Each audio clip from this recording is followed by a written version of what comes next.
musofir yurtlarda yurganlarimiz bor. Oilasini haloldan boqaman deb kunni kun, tunni tun demasdan, sovuqni sovuq, issini issiq demasdan, mana shu qahraton qish kunlarida uzoq yurtlarda ishlab yurganlar bor. Didordan uzoq, bolalarini hididan uzoq, ota-onalaridan, xonadonidan, issiq uyidan uzoqlarda, g'urbatlarda yurganlar bor. Allohim shularni hammalarini yurgan turgan joylarda samoviy aroziy baloyi ofat kulfatlardan asragin.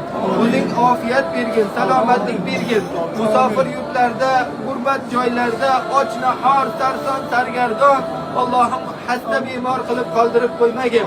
Musofir yurtlarda birovni qo'liga qaraydigan qilib qo'ymagin. Allohim ana shu musofir yurtlarda ham ibodatlarda mustahkam bo'lib, aziz bo'lib, hurmati bilan o'zingga duoda, iltijoda halol yurib, yorug' yuz bilan oilalarni bag'riga qaytishlarini nasibi muyassar qilgin.